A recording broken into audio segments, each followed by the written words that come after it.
Hi guys, welcome to my channel. I hope that you're well and having an amazing afternoon. So I wanted to jump on today to share with you all my progress in the Crafty Goals collaboration with Amalia, who is Cool Cakes and Crafts by Amalia here on YT. If you recall, I joined this challenge so that I could be held accountable for uploading videos, for utilizing things in my supplies, and to make more mindful purchases, and also to kind of get out of the habit of always being in a craft room, crafting, and actually getting out and looking for some meetups, different type of things that are available in my community. So in the description box below will be a list of the participants in this challenge or in this collaboration. Please head over to their channels and pay them a visit as well. We are delighted to have your support, so please make sure you do check us out. So for the month of March, we are celebrating our strengths. And charting our progress as it relates to our strengths. So, strengths. Where am I strong? I am strong in, okay, so let me just give you a brief history. Prior to last year, I did not chart my spending at all. At the end of last year, I went to I asked my husband to create some more storage space for me, and he was like, no way, I'm not doing it. What you need to do is to take a look at what you have, and if you're really not utilizing it, you need to get rid of it. And I actually, I got my, I poked my lip out, but I did take his advice, and I looked at what I had, and I actually did an inventory on everything I had in stock, and it was pretty bad. So I ended up going through a lot of my things and making a wise decision to get rid of what I wasn't using. I am the type of person who likes to not so much stay on trend, but to have the latest gadgets and to try out the newest tools, and I tend to like a lot of the things that other crafters enjoy as well. I mean, it's the nature of the beast, but I also am bored easily when I see those projects showcased all the time. So I purposely try to find things that are not typical. So I do a lot of like digital papers and things like that because they're not very often found. So with that having been said, it allowed me to see where my spending was last year, and I kind of went overboard, and I kind of didn't like what I saw, basically because I had a lot of waste. So this goal setting and collaboration was right on time because it was what I needed to make sure that I'm doing what I'm supposed to be doing, and actually, not wasting so much. So I decided that I want to upload more videos, which I don't like doing, but I want to. And I also want to craft with things I purchase right away and not store them, because once I store them, that's pretty much it.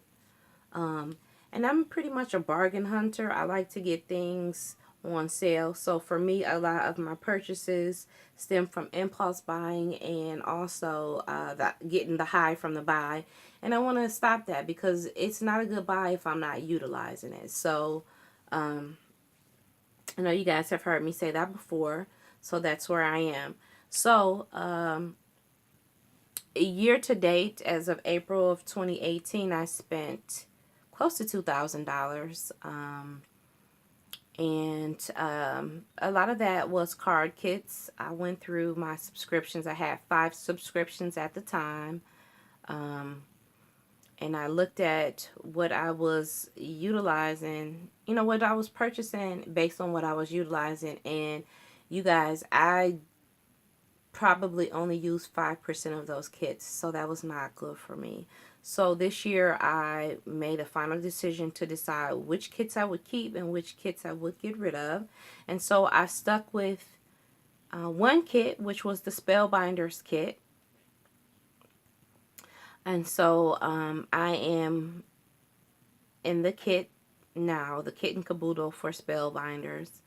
And so far I'm enjoying it, but already we're 3 months in and I've only used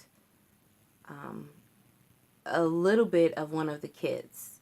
I haven't really had very much time to craft, and I'm finding that that's a problem that I'm coming in contact with right now. I was on vacation for a month, and we went overseas to Germany, to Velour, which is in Albania, and we went to Venice, Italy. So we spent some time there, and when we got back home, we are slated to go on another vacation, so that is going to take away from my crafting time as well. Anyway, I want to be more mindful of what I'm doing with my time, what I'm doing with my crafty purchases, and who my target audience is. So for right now, my target audience primarily is not comprised of crafters. I craft a lot for people in my church community, people at work, and family. So these people do not consist of crafters. So that having been said, they're not going to care about fonts or about different types of florals or any of that. They just want to see the finished product. And so I'm mindful of that when I'm making my purchases. Like, I don't want to just be getting 25 thank you dies because they have different fonts. Yeah, just not conducive of my of me being financially responsible. So that's that. I am doing good in staying on target. I am doing good in being able to watch hauls and not being wanting everything that I see because I'm not utilizing those things again. And plus I have the electronic cutters, and the things that I wanted to focus on this year is making good utilization of them.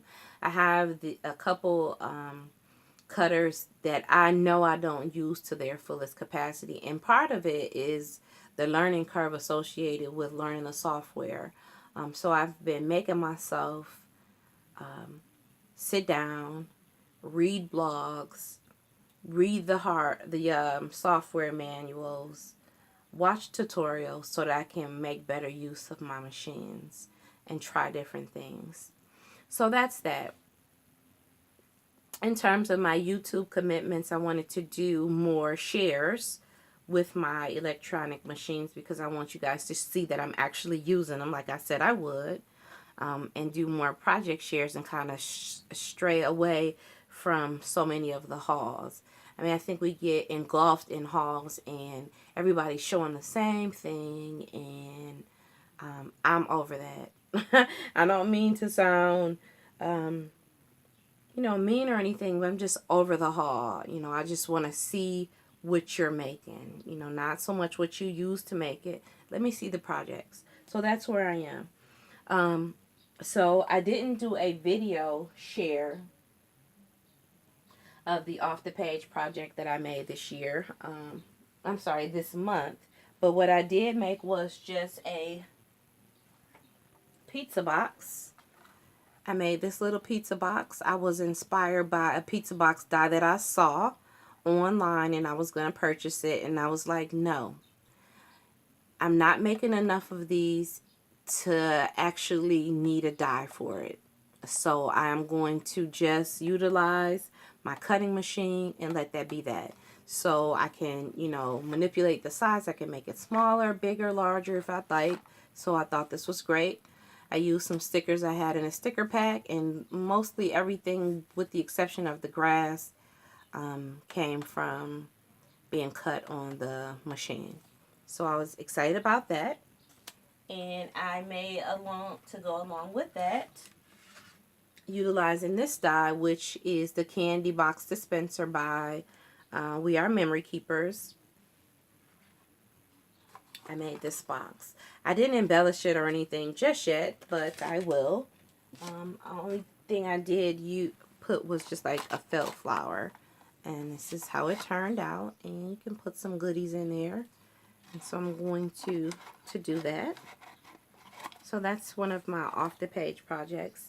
I shared some projects on YouTube in terms of some dies that I had newly purchased, and also projects that I created using those. So you may want to do a search on my channel and see what I did. And another buy that I was kind of excited about is the foil quill by We Are Memory Keepers. Like I said, I am a sucker for gadgets, and I love to try out new things. So I got the foil quill. This is a USB design drive by Paige Evans. They had several, but I wanted to try this one first. And maybe I may or may not get other ones. I don't know. I picked up just the standard size because I think this would meet my needs for the time being, so that I can try it out. And I picked up 2 of the packages of heat transfer paper. Now, at the time when I bought these were 60%. No, I'm lying. They were not 60% off. Joann's was honoring competitors' coupons from AC Moore, which had a 60% off coupon price point. I think that since the upload of this video, that may have changed, because they may consider the foil quill now a tool, and you guys know that you cannot use your percentage coupons on tools. So they may consider this a tool, and you may not be able to utilize that. So that's that. So that's what I was most happy about so far in March, my little crafty purchases. I think I did well with those. I also shared a couple things that I picked up from the Spellbinders warehouse sale that they had, as well as a mystery box that I picked up from Spellbinders as well. If you can't tell already, I kind of, after AccuCut, I kind of moved into Spellbinders, and that has been, for the most part, my die company of choice. Although I dibble and dabble with other manufacturers, that has been my primary go-to in terms of crafting. And now that they have teamed up with Fun Stamper's Journey, I'm interested in seeing what type of new products they'll come out with. So yeah, that's that. So I participated in RelaxandScrap's giveaway challenge that she had on her channel. She is asking for participants to send a tag to her, and in the tag she has some things that she'd like for you to include. So I'm going to leave a link in the description box below to her channel, so you may think about participating in her challenge and giveaway. She has an awesome Maggie Holmes package, so I would encourage you to check out what she's making, subscribe to her channel, and perhaps take advantage of the opportunity to win the prize package. Keep in mind that the challenge is slated to end, I think, around May the 6th, if I'm not mistaken. So go over and check her out. So, yeah, that's where I stand. And as in the other videos, I have answered 2 questions from Cool Cakes and, no, not Cool Cakes and Crafts, but Yoli Bean's channel. She is doing 210 questions to ask yourself. I am not going to answer these questions for myself. My husband and I are doing this together, so I'm actually answer his questions and what he chose to pick. So I'm going to answer for him number 48. What's your favorite room in the house? And he said that his favorite room is not actually a room in the house. It's our deck. He enjoys sitting out there and reading and watching the elements, the snow, the rain. He listens to his music out there, and from time to time he may take his television out there and watch the game with him and his friends. So that's what he enjoys. That's his favorite room in the house. And since he built most of our home, I'm sure it has a extra special value to him as well, because he was able to customize it to his liking. So yeah, that's that. And for questions number 51 through 60, what does music mean to you? He answered that question. He said that music means a lot. It's a creative form of expression, and it allows him to communicate with various cultures. And you don't have to speak their language most of the time. Music is universal. These are his words, not mine. Music is universal, and he enjoys singing, and he enjoys listening to his family members sing and play their musical instruments. We try to get our children into like musical instruments. They weren't having it. So he and I are the only two who do things musically inclined. I play the cello and the guitar, and he sings. He plays the guitar, he plays the piano, he plays the drums. Yeah. Alright, guys, I hope that you are well, that you have an amazing afternoon, and that you are able to check out the list of participants in this collaboration, and that you go over to check out Faye's challenge, and that you are staying in tune with Yoli Bean and her channel as well, on her challenge, as well as the other participants here. So I hope you have an amazing day. I thank you for spending your time with me, and be blessed. Bye.